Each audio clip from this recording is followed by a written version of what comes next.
آپ نے فرمایا جس آنکھ سے نکلنے والا آنسو مکھی کے سر کے برابر بھی ہو اور وہ آنکھ سے نکل کر اس انسان کی چیکس کو ٹچ کرے، اللہ کے خوف سے رونے والا انسان، اللہ اس انسان کو جہنم کی آگ میں نہیں ڈالے گا. اللہ اس آنکھ کو، اللہ اس چہرے کو، اور ظاہر بات ہے چہرہ بچے گا تو اسکالرز کہتے ہیں آپ کا جسم بھی بچ جائے گا. اللہ اس انسان کو جہنم کی آگ میں نہیں ڈالے گا. عبداللہ ابن عمر کہا کرتے تھے یہ حدیث سن کے، میرے لیے اللہ کے خوف میں رونا 1000 دینار صدقہ کرنے سے زیادہ اہم ہے. اس لیے کہ 1000 دینار صدقہ کرنے کے بعد مجھے گارنٹی نہیں ہوتی ہے کہ میں جنت سے بچ جاؤں گا، لیکن جب میں تنہائی میں اللہ کے سامنے روتا ہوں تو مجھے گارنٹی لگتی ہے کہ اللہ ضرور مجھے جہنم کی آگ سے بچائے گا. ایک تابعی اسکالر تھے، وہ جب بھی روتے تھے قرآن پڑھتے ہوئے، نماز پڑھتے ہوئے، دعا مانگتے ہوئے، تو وہ رونے کے بعد اپنا چہرہ اپنے دونوں ہاتھوں سے صاف کرتے تھے اور اپنے پورے جسم پر ہاتھ پھیر لیتے تھے. تو لوگ ان سے پوچھتے تھے آپ یہ کیوں کرتے ہیں؟ تو کہتے تھے یہ جو اللہ نے 2 آنسو آنکھ سے خوف کے نکالے، اللہ کے رسول صلی اللہ علیہ وسلم نے کہا ہے یہ 2 آنسو چہرے کو ٹچ کریں گے تو آگ ٹچ نہیں کرے گی. میں چاہتا ہوں میرا پورا جسم آگ سے بچ جائے. تو روئیں. ہم فرینڈز کے لیے روتے ہیں، ہم شوہروں کے لیے روتے ہیں، ہم رشتہ داروں کے لیے روتے ہیں، ہم دنیا نہ ملنے پر روتے ہیں، ہم دنیا چھن جانے پر روتے ہیں، ہم بہن بھائیوں کی خفگی کی وجہ سے روتے ہیں، ہم ماسی کے نہ آنے پہ روتے ہیں، کوک کے چلے جانے پہ روتے ہیں. ہم کن چیزوں پہ روتے ہیں؟ اور ہم اتنی پیٹی چیزوں پر روتے ہیں کہ جہاں رونا چاہیے ہمیں وہاں رونا نہیں آتا. ہمیں تو اپنی حالت کا سوچ سوچ کے رونا چاہیے، ڈبل رونا چاہیے. ہمیں پہلے اپنی حالت پہ رونا چاہیے کہ ہر ایک کے لیے روتے ہیں، نہیں روتے تو خدا کے لیے نہیں روتے، اور پھر اللہ کے خوف سے رونا چاہیے اور معافی مانگتے ہوئے رونا چاہیے، توبہ کرتے ہوئے رونا چاہیے. حضرت ابو بکر کہا کرتے تھے رضی اللہ عنہ، ابکو فإن تبکو تداعکو، رو، اور اگر رونا نہیں آتا تو رونے والا چہرہ بنا لو. دس از ناٹ اے حدیث. اکثر لوگ اس کو حدیث کہہ کے کوٹ کرتے ہیں، مجھے بھی کافی دن پہلے ہی پتا چلا، سمجھ لے 1 سال پہلے. میں بھی سمجھتی تھی، بچپن سے سنا تھا کہ حدیث ہے. اگر حدیث میں آتا ہے اٹس ضعیف. بیسیکلی یہ حضرت ابو بکر صدیق کا جملہ ہے، ابکو فإن تبکو تداعکو، اللہ کے سامنے رو. اگر اللہ کے سامنے رونا نہیں آتا تو رونے والا منہ بنا لو. اماں کے سامنے ٹینٹرمز تھرو کرنے ہو تو رونے والا منہ بناتے ہیں نا، اتنا بڑا منہ بن جاتا ہے اس وقت، اس لیے کہ اپنی کوئی چیز پسند کی نہیں ملتی ہے. اللہ کے سامنے روئیں، رونے والا منہ بنا لیں، بے شک فیک منہ ہو آپ کا، روئیں. آج گھر جا کے سب رات میں، آج 27ویں رات ہے، اور 27ویں رات بہرحال بہت سے صحابہ کے اقوال ملتے ہیں، بہت اہمیت رکھتی ہے طاق راتوں کے بارے میں. مت ضائع کیجیے گا اس رات کو. آج آپ نے الحمدللہ کلاس بھی اٹینڈ کی، اللہ کی رحمت سے آپ لوگ جو ریگولر آئے، آپ نے ایک کورس مکمل کیا، آپ نے ایک نیکی کی ہے. اللہ ہماری اس نیکی کو ہمارے میزان میں ہمارے فائدے کے لیے وزنی بنا کر نکالے. ہم اللہ سے دعا کرتے ہیں. تو روئیے اللہ کے سامنے جتنا اپنے گناہوں کا سوچ کر رو سکتے ہیں. یزید ابن میسرہ کہتے ہیں انسان کا رونا 7 طرح کا ہوتا ہے. ناؤ ڈیسائیڈ کہ آپ کیسے روئیں گے. ایک ہوتا ہے رونا فرح کا رونا، خوشی میں رونا. جیسے ہجرت کے دن جب آپ صلی اللہ علیہ وسلم نے آ کے حضرت ابو بکر کو بتایا کہ اللہ نے مجھے کہا ہے کہ آپ میرے کمپینین ہوں گے جب میں مکہ سے ہجرت کروں گا، تو حضرت ابو بکر رو پڑے.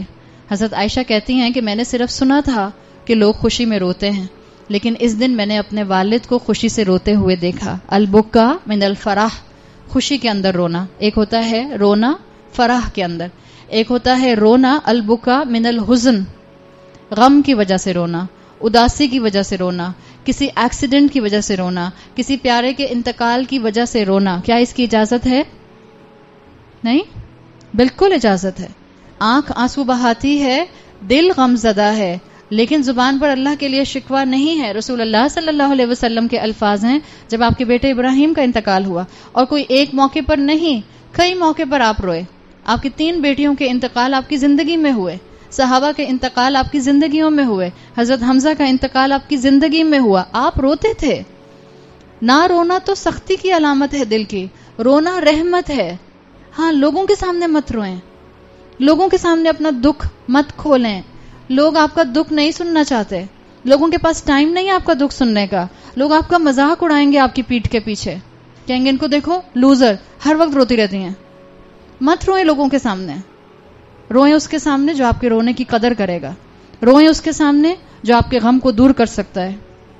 روئیں اس کے سامنے جو آپ کے گناہوں کو معاف کر سکتا ہے. اور روئیں اس کے سامنے جو آپ کے ایک ایک آنسو کا قدردان ہے. تو ایک رونا ہوتا ہے البکا من الحزن, غم میں رونا. تیسرا ہوتا ہے الفزع, کیسا رونا؟ شاکڈ ہو کر رونا, اتنا شاکڈ ہو جانا. Can you imagine the gravity of shockness? اتنا شاکڈ ہو جانا کہ رونا شروع کر دینا. اور احادیث بتاتی ہیں کہ وہ انسان جو مومنین نہیں ہوں گے, جو اصحاب المیمنہ کے علاوہ لوگ ہوں گے, وہ تمام انسان جب قبروں سے نکالے جائیں گے تو پورا انوائرمنٹ دیکھ کر اتنے خوف زدہ ہوں گے, اس فضا کی کیفیت میں روئیں گے, شاکڈ ہوں گے اتنا کہ روئیں گے اور کہیں گے یا ویلنا من بعثنا من مرقدنا ھذا, یہ کون سا وقت ہے جس نے ہمیں ہماری قبروں سے سوتے ہوئے اٹھا دیا. چوتھا رونا ہوتا ہے الوجع, واو جیم عین, اور یہ ہے جہنمیوں کا رونا.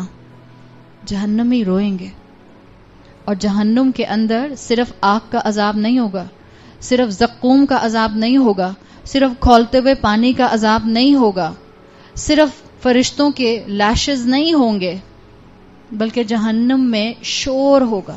جہنمیوں کا رونا, ان کا کراہنا, ان کا اذیت سے چیخیں مارنا, یہ سب بھی باقی جہنمیوں کی تکلیف میں اضافہ کر رہا ہوگا.